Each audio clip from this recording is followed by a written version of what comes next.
There are multiple ways to keep in touch with the Wolf Connection podcast. Through our Instagram handle, the Wolf Connection Pod, and for comments and questions, send us an email to podcast@wolfconnection.org with your comments, questions, and guest ideas for Stephen and myself. You may hear your question answered on an upcoming podcast. Thank you for your support, and howls to you all. Welcome to the Wolf Connection podcast. I'm your host, John Kalfa. Let's talk about some wolves. All right, we have another individual coming to us on the podcast who I had the pleasure of meeting at the International Wolf Symposium. Right now, she is in Fayetteville, Arkansas, but she works for the center. She's the project manager for the Center for Human Carnivore Coexistence at Colorado State University.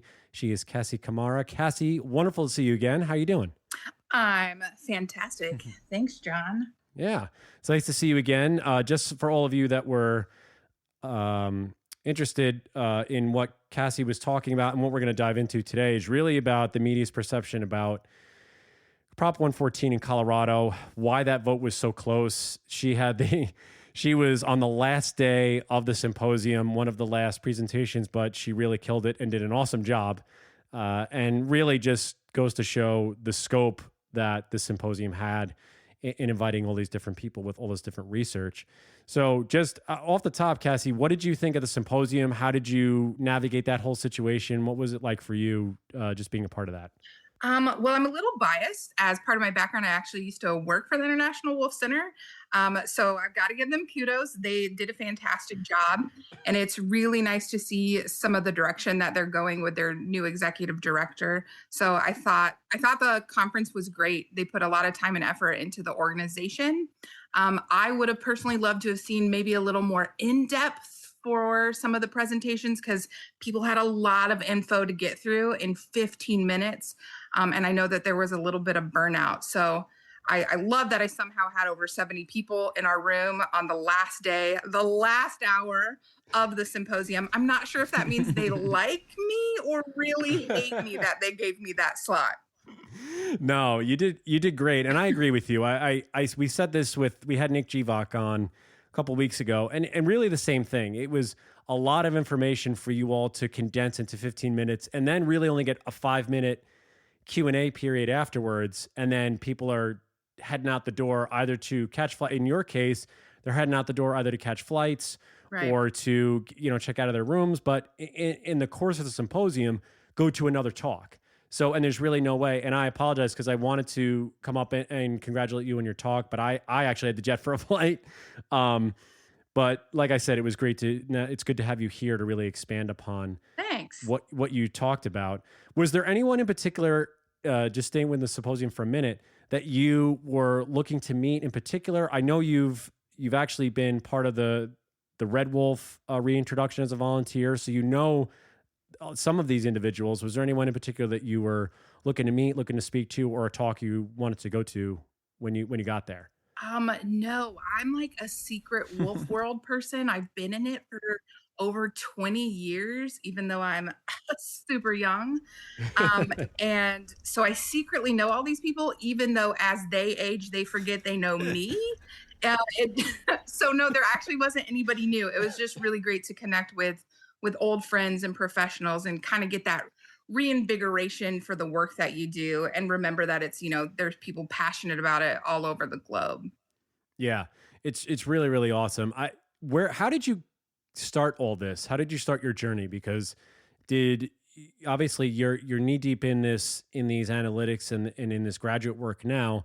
Where did this love for wolves come from? How did you get started with the Red Wolf Introduction? Just give everybody a little background on yourself and how that began. Yeah, I like to say I'm a spoiled brat. So I actually grew up. My grandfather was he was the first wildlife manager for the U.S. Fish and Wildlife Service that actually managed the Red Wolf Wildlife Refuge off the coast of South Carolina. So the one that was a secret for a while, that was Cape Romaine National Wildlife Refuge. So he managed that. And so I actually got to spend my summers growing up tracking red wolves on that island, tagging sea turtles and things like that. So when you're young and impressionable and the coolest guy in the world takes you on a 4-wheeler to follow a little beep in your ear to maybe catch a glimpse of this animal, that's a pretty impressing memory that I have. And it definitely helped develop who I was as a person. And so he really instilled in me like a passion for conservation, and specifically in terms of communication and outreach, right? Like, how do I get other people to be as excited and passionate about these things that I am? But from there, I actually did not think I was intelligent enough. So I'm going to put that plug in here. So if anybody's listening to this and you're thinking, wow, I would love to work with these animals or in this field, and I just don't think I have the skills, I'm here to tell you that you're probably lying to yourself. So I went to college thinking that I did not have that skill set. And I weirdly have a background in Russian history. That solid bachelor's degree that's really getting me to places. And after that, I moved out to Colorado and I started volunteering for a wolf sanctuary out there called Wolf.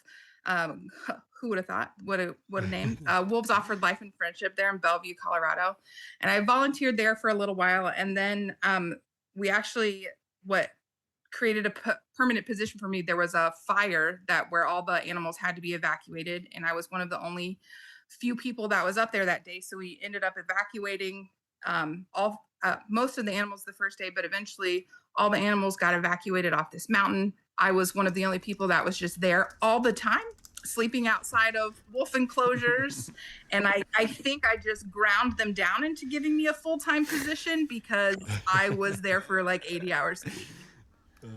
But I mean, I remember one of the best experiences of my life, just spending out of a tragedy where the property burned down, but I got to spend nights outside of wolf enclosures, singing Phantom of the Opera because it was the only thing I remembered all the words to. So if you're out in the wild and you want a wolf to howl back at you, I highly recommend New York musicals.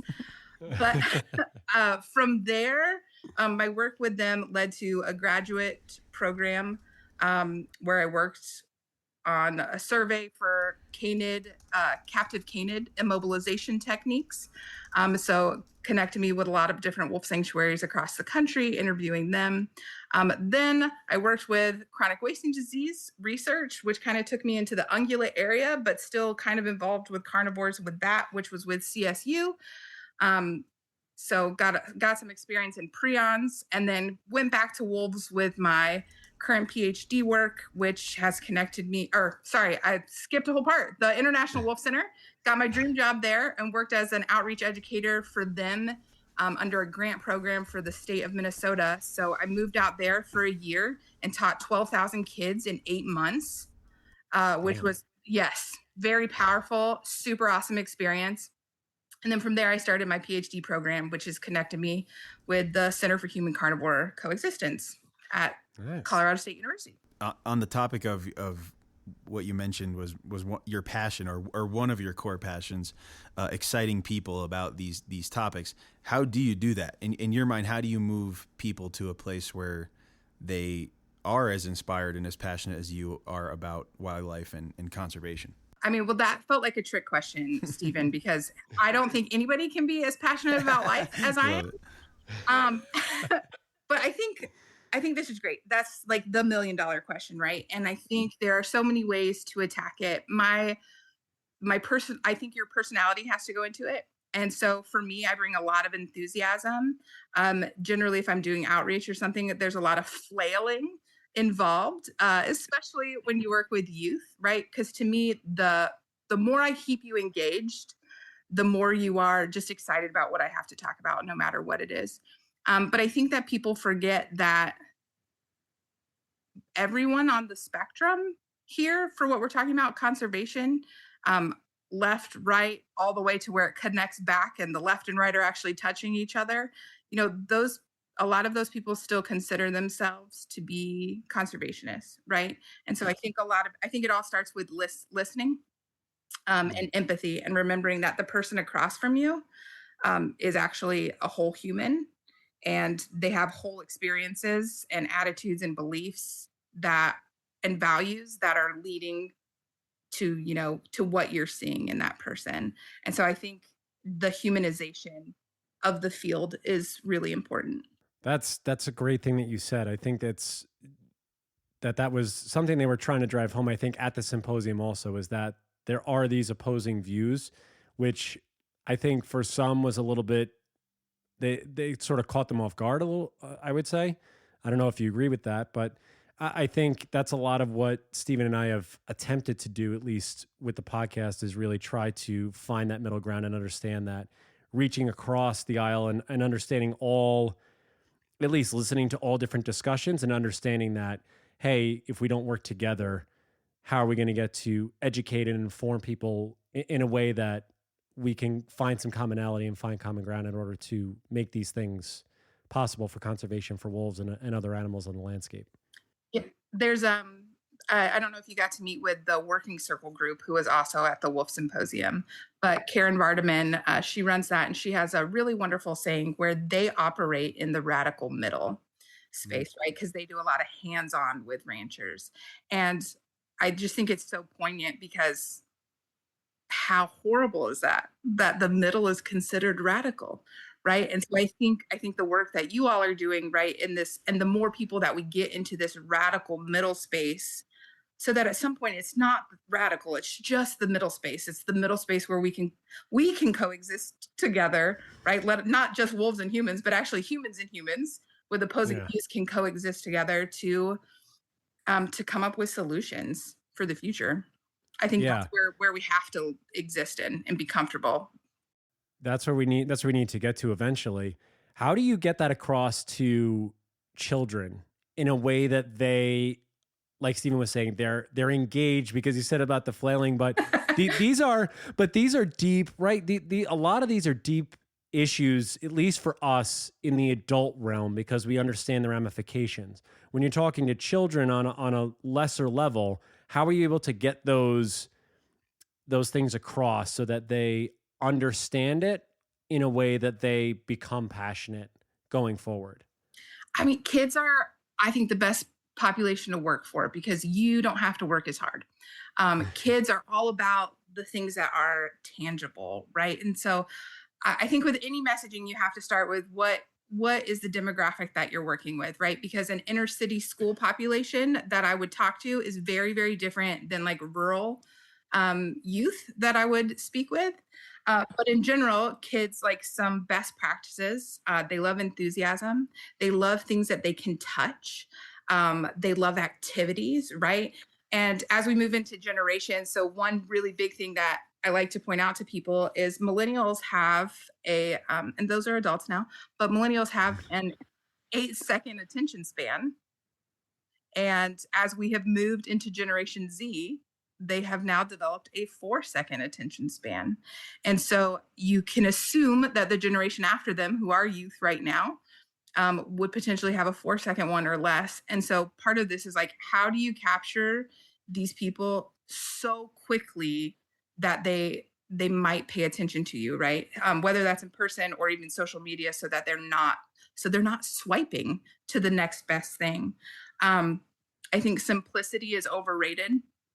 We talk to kids like they are adults, forgetting that a kid doesn't necessarily need to understand the biodiversity ramifications of a large carnivore present on the landscape, right? Like those aren't words that make sense to an 8-year-old. And those aren't words that necessarily make sense to 18-year-olds either, right? But things that do are, wow, that carnivore maybe like that wolf maybe resembles some attributes that your dog at home has. Or, oh my gosh, did you know wolves actually maybe lived where your current house is right now? Did you know, they've got teeth like you, your teeth up here in the front, ground meat, the same way theirs do. Maybe yours aren't as sharp anymore. And so the biggest thing is to make those connections to them so that whatever animal or issue you're talking about becomes relevant, right? And it becomes relevant in a simple way so that maybe they think about it. And I think the one thing I like to say is that I don't go into spaces ever aiming to change anybody's mind, which is sometimes controversial. But my only goal when I'm talking to people, including youth, is that I'm planting a seed. And so the seed that I plant I'm give it all the things it needs, right? But I'm planting a seed that maybe it doesn't even change this student's mind, but maybe it changes their child's mind because of something that they learned today with me. So you have to think very, very short term, right? Like some of this isn't a long, opposite. You have to think very long term, because your actions in the moment, while they might be great, we want very automatic and very quick input back that we're doing really great things, but sometimes those things take years or generations to change. Yeah, it's got to percolate a little bit, just Yeah. like if you're making coffee or tea or anything like that. Percolate. Exactly. Yeah. I hear you. I mean, you're right. And obviously, when you're doing that with younger generations, then when you move into the adult realm, where does your shift happen then? What's your goal when speaking to, whether it's, I would say maybe the older generation, say 15 up, does your style vary when you're talking with different sections of the population? Obviously, you said it with the kids, but does that hold true for when you get into the adult realm, when you're talking about older adults where we have certain myths, legends, things are ground into our brain, and we're not going to deviate from whatever we've believed for however many years it is? Yeah. So I mean, the goal is the same, right? Like it's still a seed that you're planting. And I think that people have to remember that when you start dealing with adult populations, the ability to change gets smaller and smaller as they age. Um, that's not me saying that. There's background to that psychologically. But there are so many values that are inherent to these people that as you age, those get affirmed and reaffirmed based on your socialization and the people that you talk to. So when you're talking to those people, to adults specifically, I think the best thing is to make sure that what you're saying still relates to them, right? Like, so for a kid, it might be, the connection to how cool is this animal or how cool it would be to see them on the landscape versus an adult being like, yeah, your point of view matters. Even if it's a point of view that you drastically disagree with, they're letting somebody know that what they think has value cannot be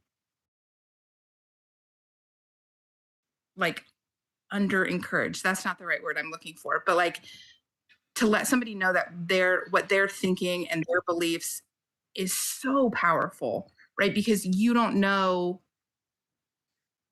how You don't know many where they're people have coming told them from. that it's Yeah. not. Right. Yeah. Yeah. Yeah. I mean, how did that? I mean, I feel like this is a good transition into what you were really talking about at the symposium, because I think many individuals out there, especially and we're talking about Prop 114, when bringing wolves back into Colorado, the reintroduction, and you did a really great job of really presenting how it evolved over the course of this bill being, or this prop being introduced, that it's going to be on the ballot, to when the vote actually happened. How much of that went into really just go through in so many words? The prop gets put on the ballot, and I think many people nationwide, whether naively or not, were like, this is going to pass no problem. It's in Colorado. We have these huge city centers, and we saw how the wolves did in Yellowstone and this and that. And you laid out that, yes, perceptively in the beginning, that was the deal. All the polls, things like that you were showing, it's going to pass no problem. We have all these problems, no issue here. Lead us into, like, from that point on, and why what you were just talking about with adults and the way that their thoughts and their beliefs are ingrained in them, why everything started to go slightly in the direction of that 50-50 split when that vote happened. Okay. If I forget the end goal of where I start, feel free to rein me back in. Will do. Absolutely. So for all our listeners out there, Prop 114, just a reminder in case you have no idea what John's talking about right now, was a proposition to get the reintroduction and management of gray wolves on to the ballot in Colorado for a vote.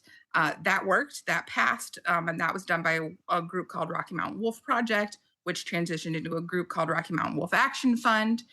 So it did get on the ballot. And from background information, there were two different studies that were done. There was a study back in 1995, which tried to gauge Colorado citizens' acceptability of having like wolves on the landscape, basically, or a reintroduction.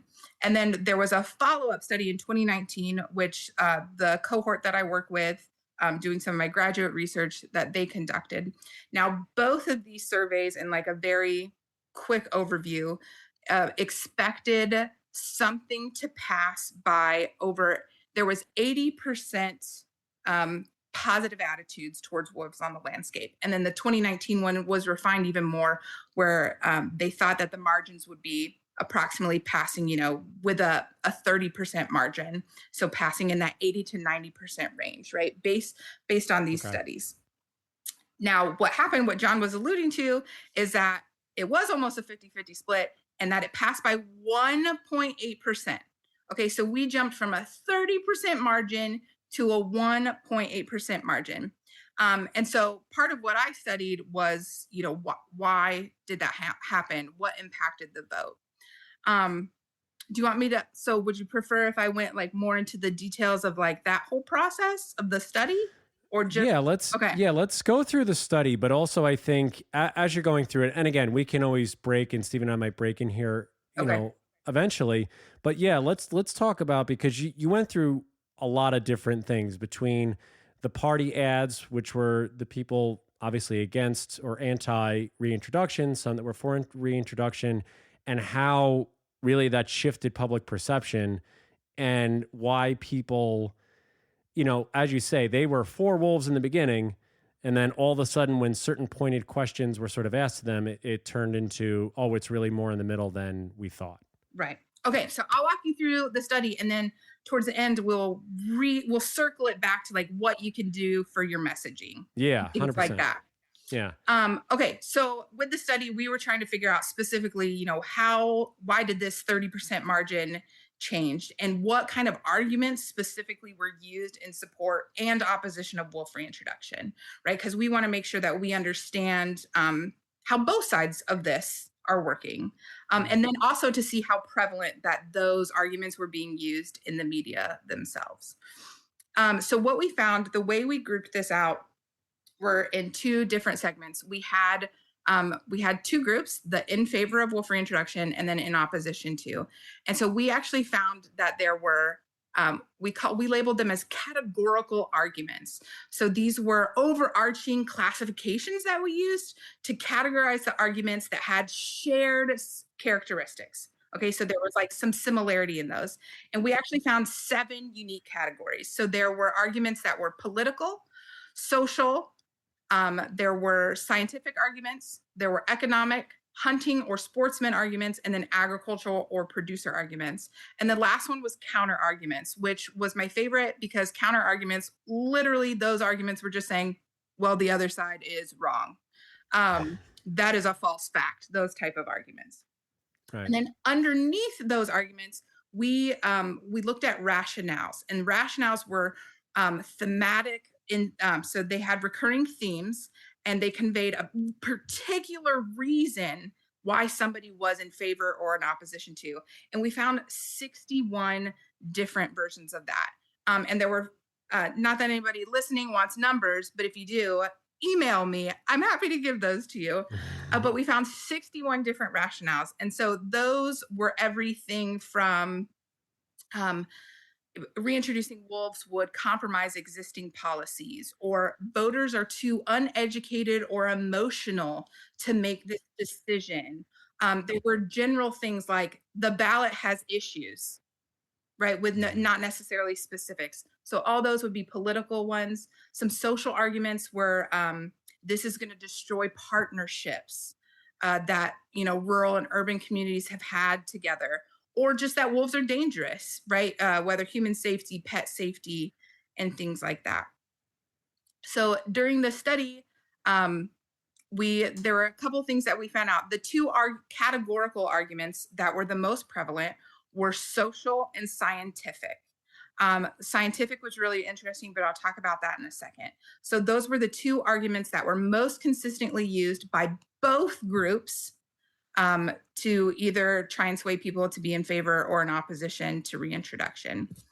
And then if you looked at it over time, every single month, those in opposition to had almost double the amount of arguments in the media than those that were in favor of it. But why was it that the opposition had double the amount of ads? Were they just pumping more money into that sector of the fight, or was it, what was the reasoning for the doubling of that? Was it because I mean, go that's ahead. a great question. Without working with either group individually, I can't say like specifically financially what it was. However, like I do believe that those in favor of wolf reintroduction had a lot more money that they were working with. So I believe that part of it was just that those in opposition to were louder and did a much better job of gathering in their grassroots, getting people to write in letters to editors, and really mobilizing people in a much shorter time frame to get their message into the news. And just before we move on, because you just said something that was interesting to me. Speaking on those partnerships that you're mentioning, and sort of the fear that maybe this scars those partnerships somehow, or how do you feel about that? Is there any validity to that in your mind, or reason to be concerned with that maybe there are certain groups that might feel like this sort of circumvents them in the conversation? 100%. Yeah. Yeah. I mean, for rural communities to believe that those in urban areas imposed on them a decision that, at least data-wise, we know that those in rural areas were, not as in favor of this. Of course, that would mess up your destruction, right? Like destroy your partnership. Why would you want to, and maybe not destroy your partnership, but at least create a larger barrier between those two areas.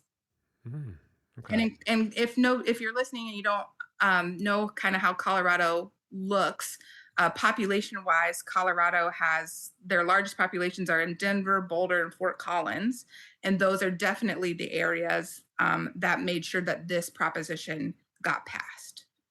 Right. Right. Yeah, and that seems to be a lot, and I'm sure you'll get into this too.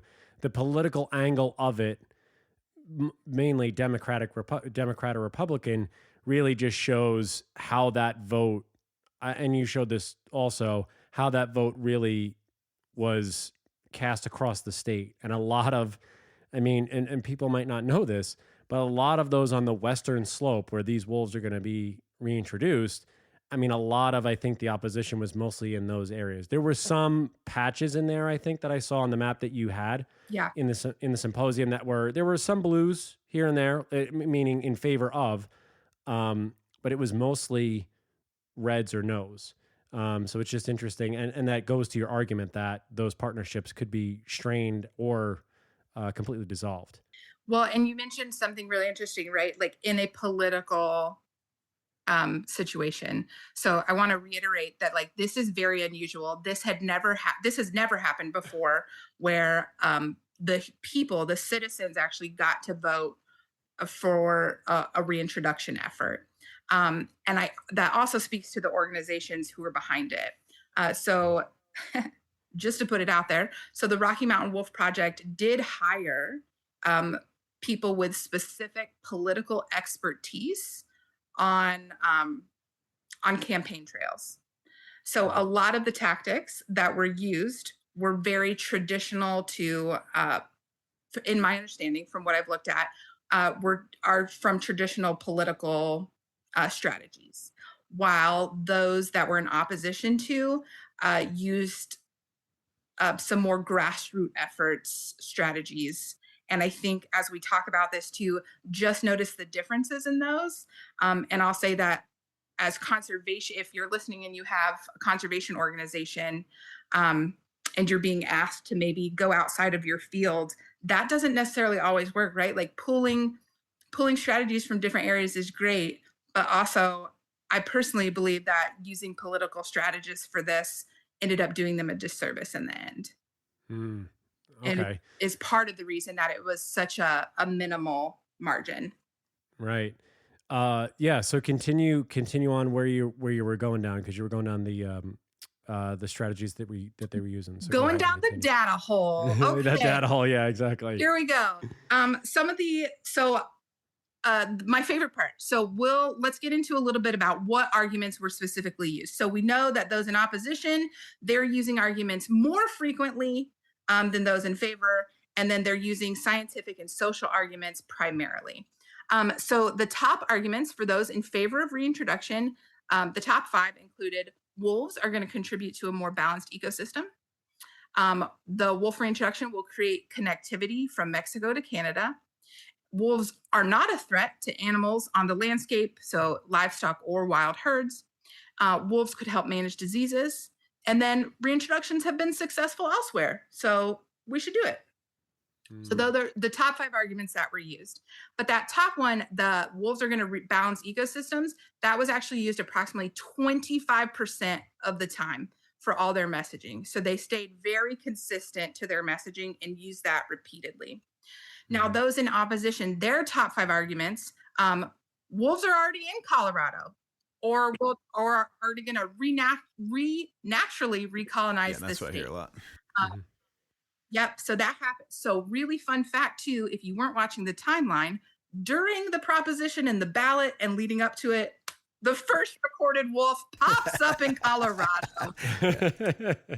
Thanks, buddy. Fantastic.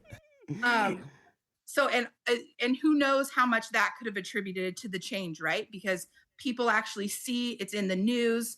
Oh, hey, we do have wolves. By the time you go to vote, you're like, why am I voting on this? Maybe I saw 8 months ago that there is a wolf. So we can't underestimate the power that something like that had as well. Right.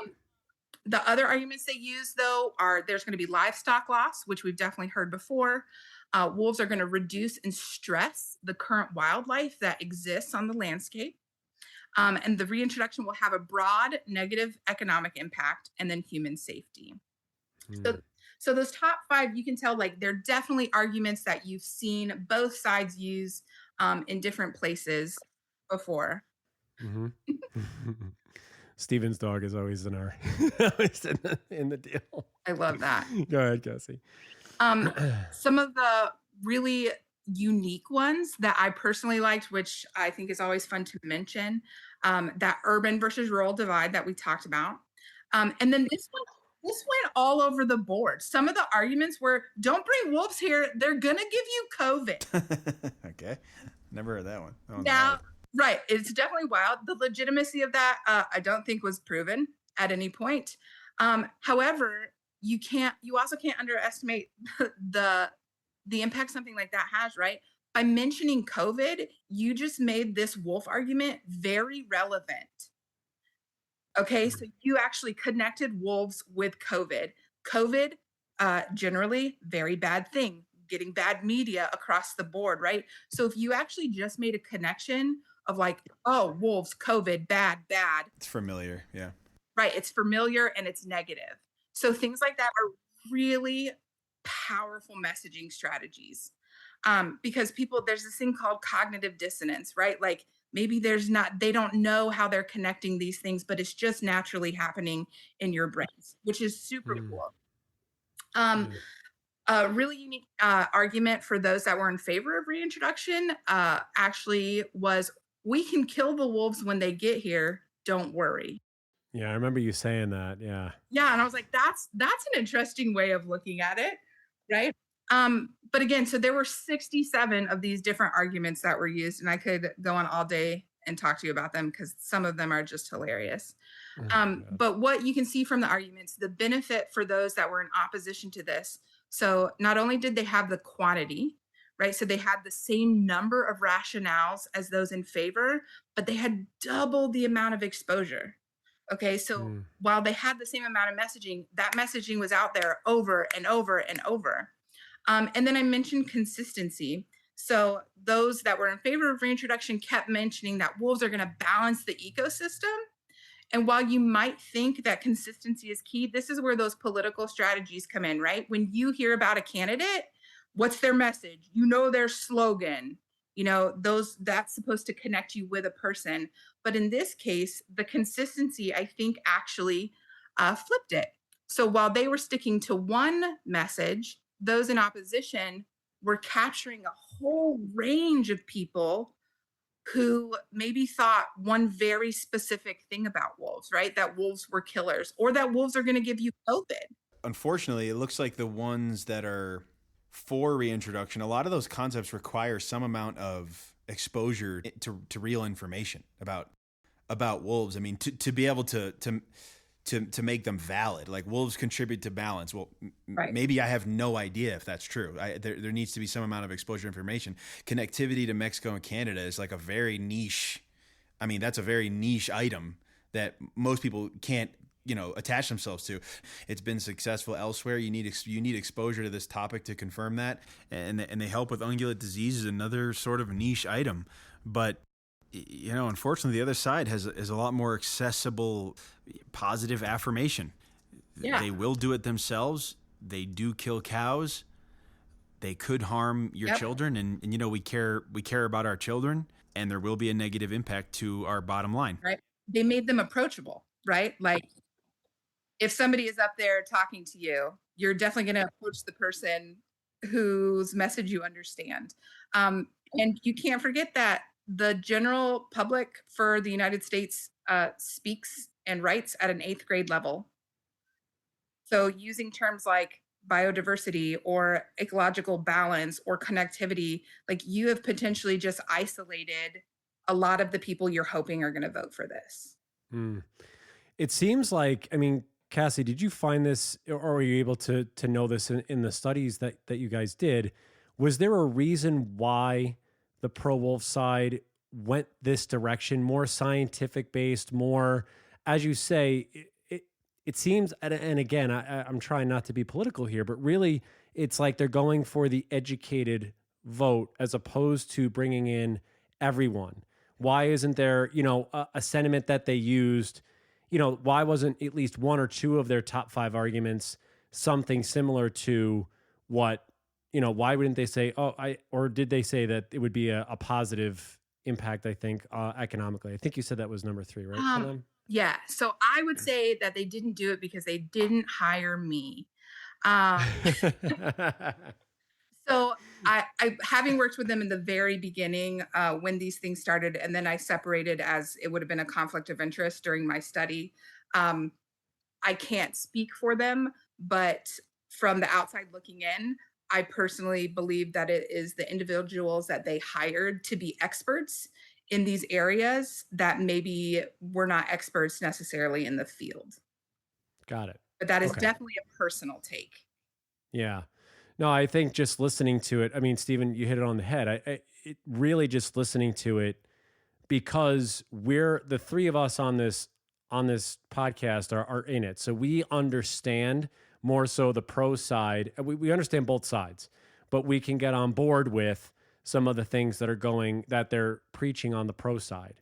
Whereas if you're asking the normal Coloradan, they're going to say, well, this doesn't really jive with personally or professionally or anything that I would, it doesn't sound like I would go for this, essentially. There's something very simple about these, and it's a good sell. It's a good sell, really. I mean, in terms of simplicity, and you don't need to host a podcast about wolves to understand those concepts.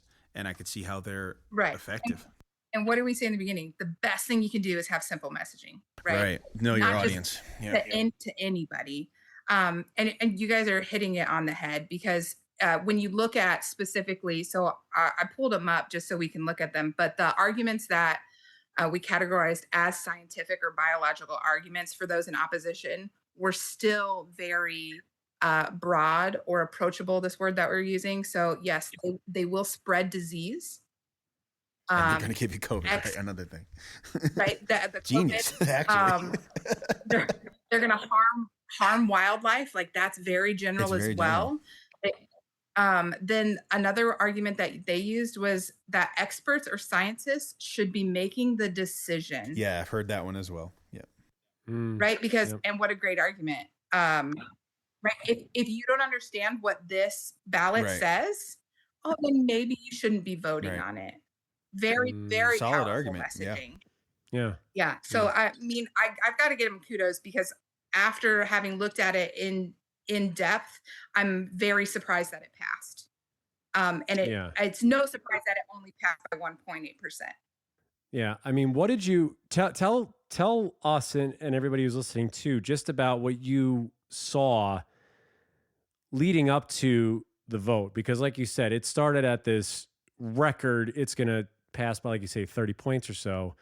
And was it strictly just what we're talking about, those arguments and things like that? Or, I mean, you laid out a beautiful thing media wise that, newspapers, letter to the editor, things that maybe, again, the normal Coloradan is viewing on a daily basis, that's getting to them, and that those messages are, like you say, simple, straight to the point. Was that a factor in the way that they consumed those arguments that made them shift a little bit more? Or were you, I don't know if you went that deep into it. Yeah, with this research, I can't answer that question because there are a few things we didn't look at, right? Like we did not look at TV commercials, which there were a few of those.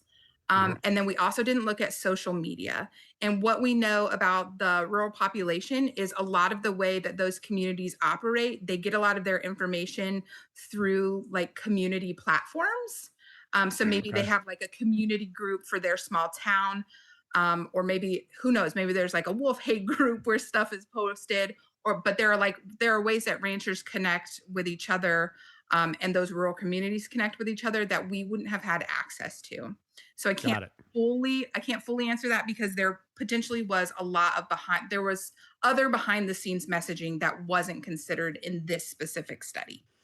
Okay. So in the stuff that you guys did, you were able to look at, what were some of the things that you saw that made it start to really shift really towards the middle and make this 50-50 split as we get closer to the date? Because I think the prop was it was proposed in 19, I think. So it was a whole year cycle of up until the we vote. Looked at about 18, I think it's 18, 23, something like that, months of media.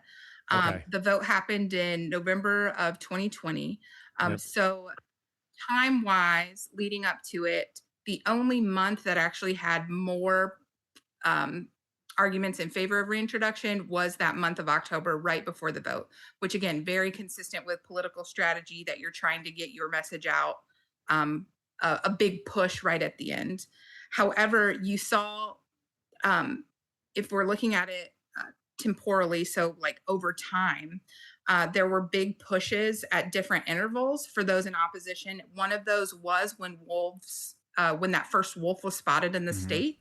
Those 3 months from when it was spotted, there was a ton of messaging about the proposition. So they did and then when there were different COVID parts where there was a peak as well. And so they did a really great job of hitting that and making sure that as other things were happening, their messaging was relevant to other things that were existing at the same time.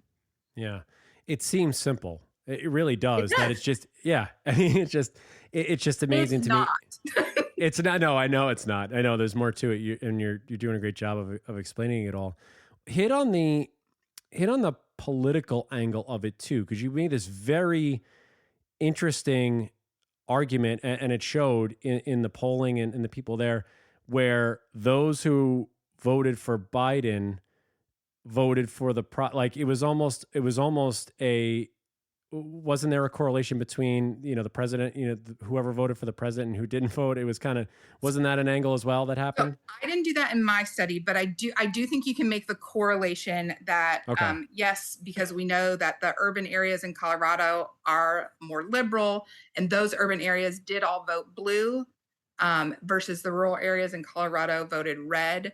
You can definitely make that correlation. I think if you're making the political argument, another aspect to look at is there's a ton of research that's been done in climate change policy research. And so what they have actually found is that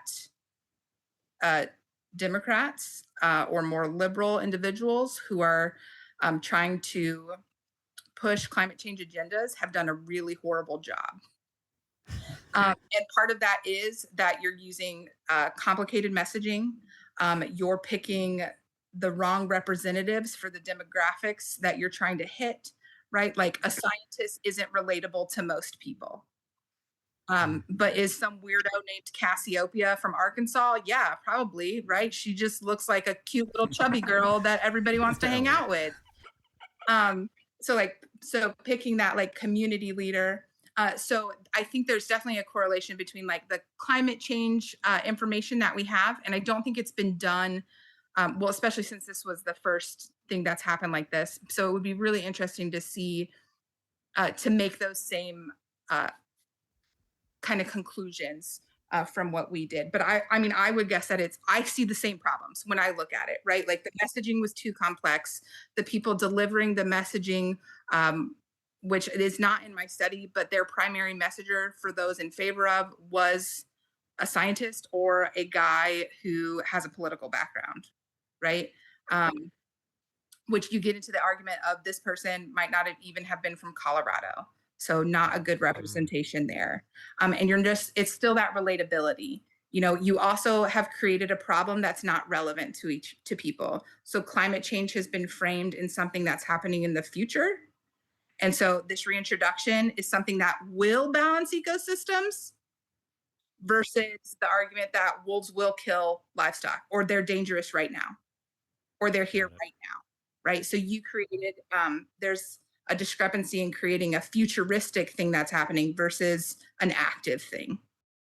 The concept that they're gonna do it naturally. Can you and this pack showed up, so they're gonna do it naturally. Can you explain why maybe we can't rely on that as a reality, and this bill was designed to steer us away from that potentially failing, but why can't we trust that as an idea that they're going to do it naturally?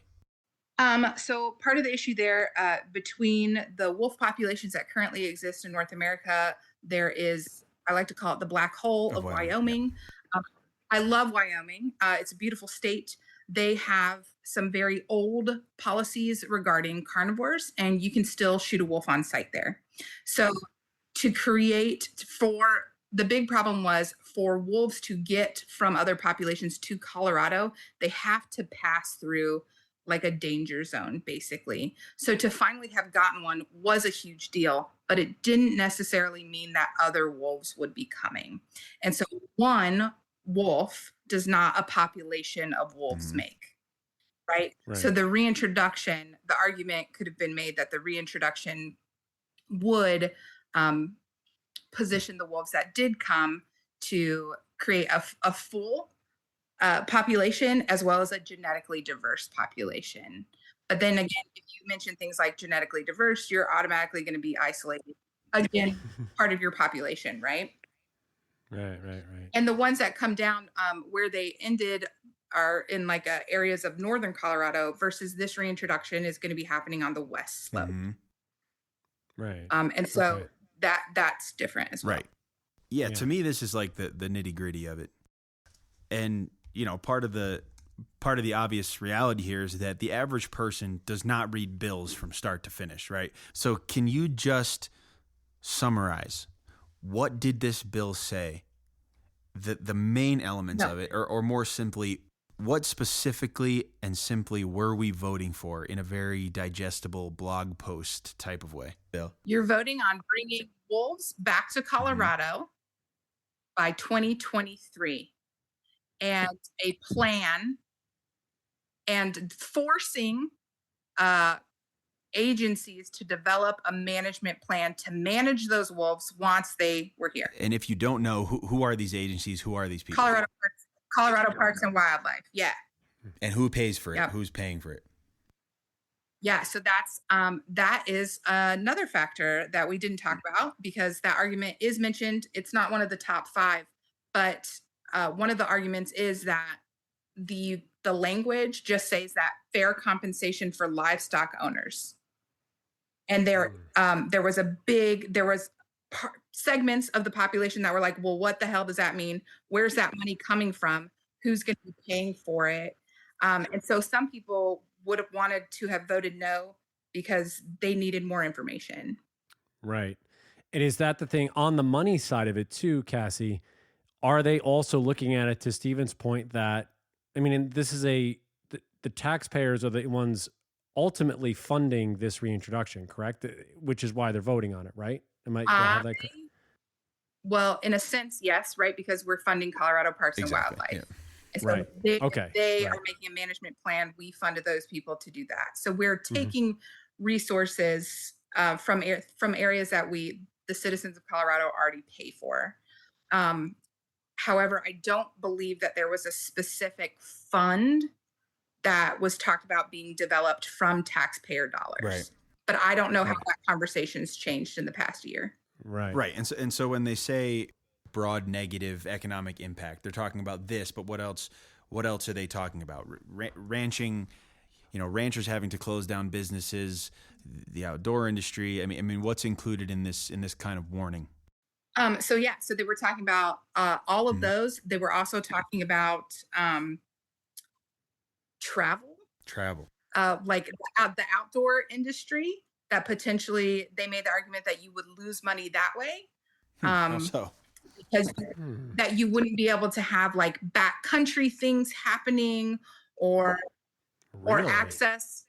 I can't remember the specific one, but I do remember there was one about the outdoor industry. I don't have them in front of me. That's okay. Those that were in favor of, they had made the argument that it could bring money potentially with travel. And like people, if there was a population big enough like Yellowstone to like see them.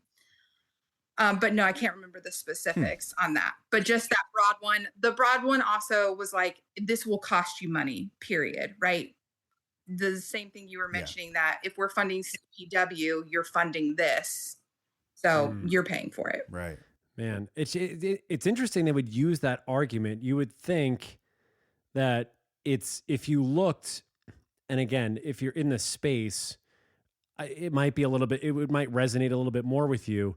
But if you just look at the national park system, and I know that they aren't being put in a national park in Colorado, but the point being is that you may end up getting more foot traffic into Colorado just for the rare chance that people will start, go backpacking more. I know Stephen goes, backpacking, long hiking all the time, but it's that allure that there is a chance that you will get to witness or see these animals along with the others, the bears and the elk and everything else.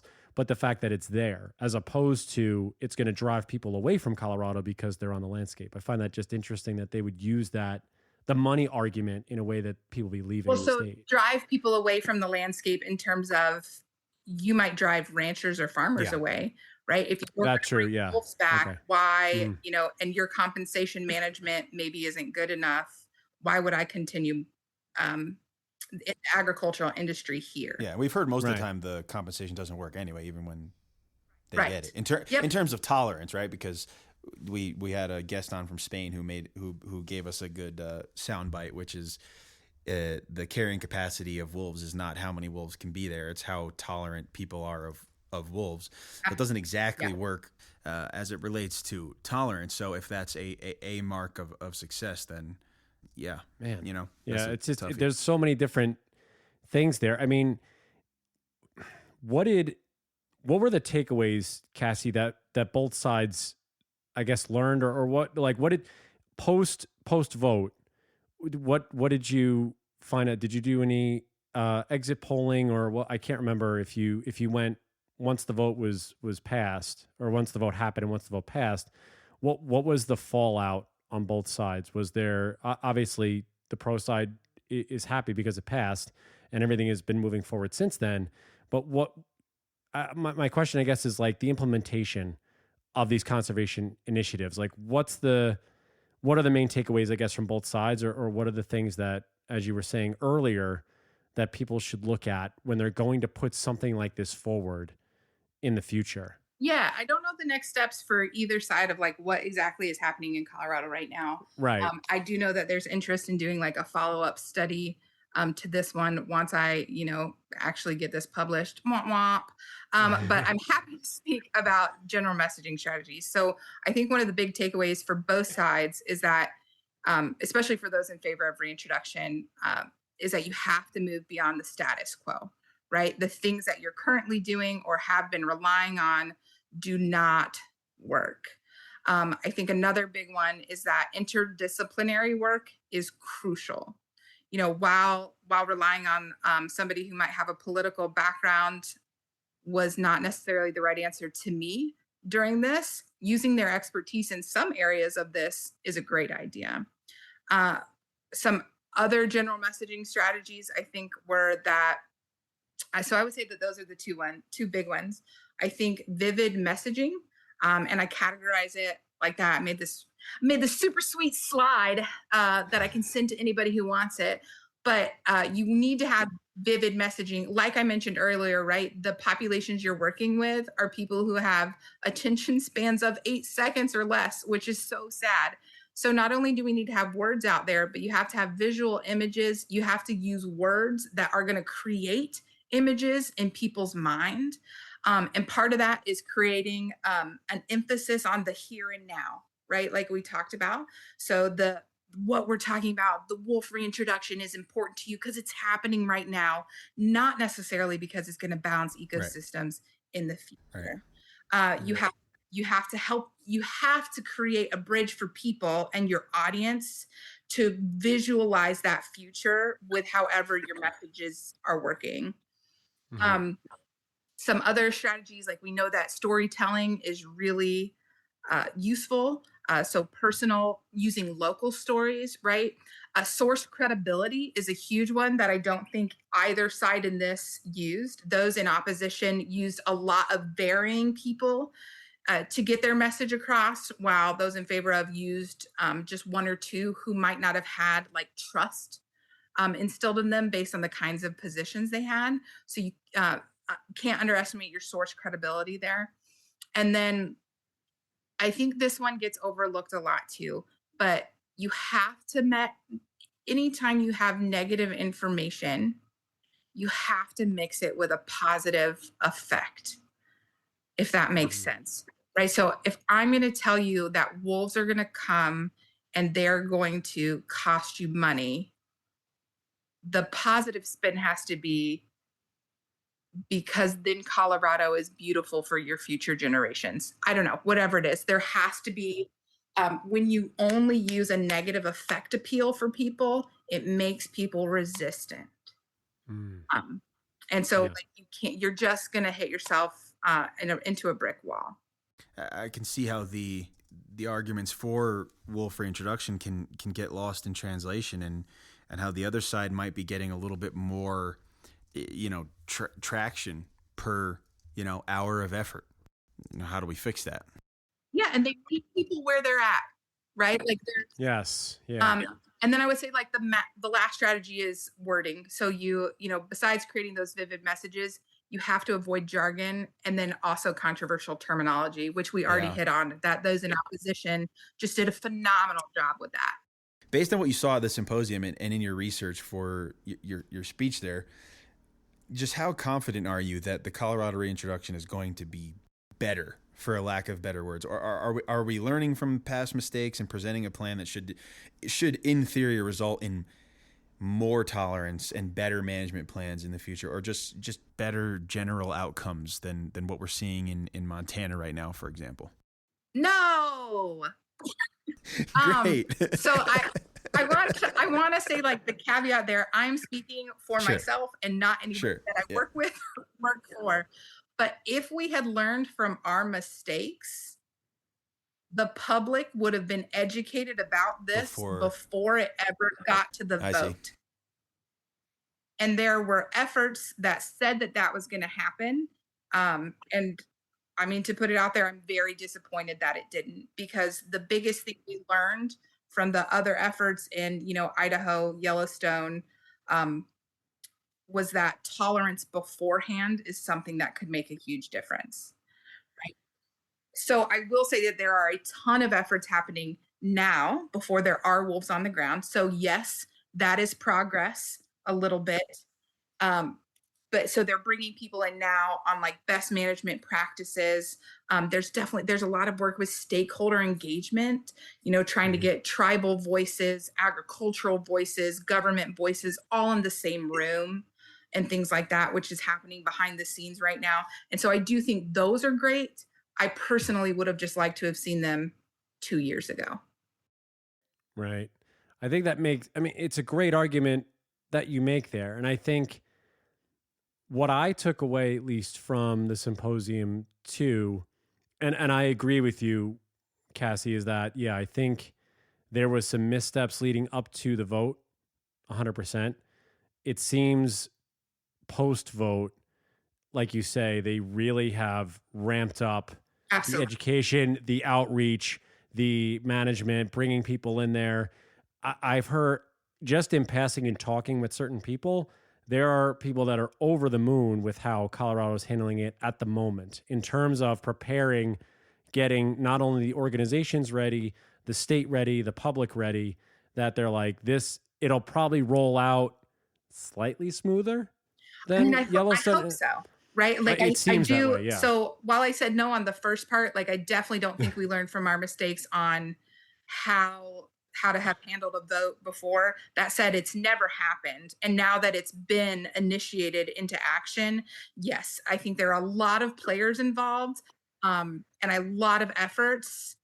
And I think that ideally, as long as people and those organizations can get on the same page and not step on each other's toes, I think you're going to see some awesome things happening for wolves, large carnivores, and conservation in general in Colorado in the future. Yeah, I think so too. It's such again, this is why I really wanted to get you on to really dive into this, because it really is it's a simple but complex system of messages that really, it looks at the human condition in a way, because we're such simple beings, and that, as you say, the way that something is worded or voiced or pitched can really shift someone from one side to the other if you don't hold those hardcore beliefs, whatever they may be, on anything. It doesn't have to be just about wolves.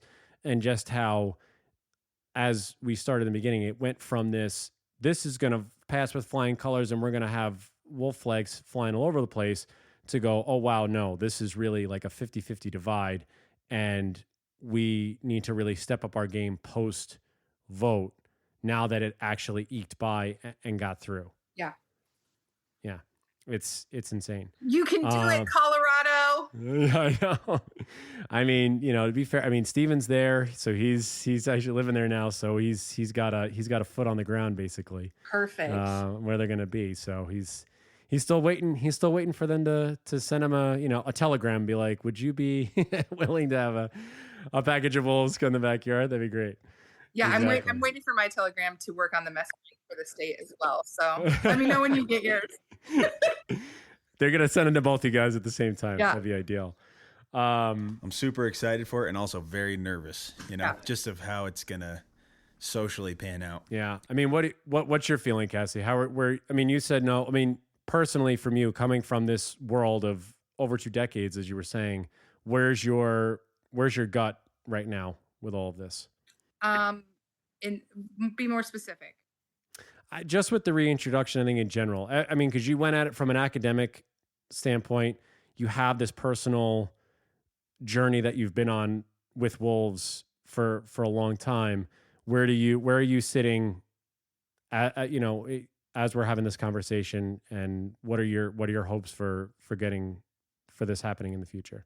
I think that, I'm going to go really depressive for a second, that the world is diminishing and dying around us, and that there are so few and far between landscapes that can host large carnivores.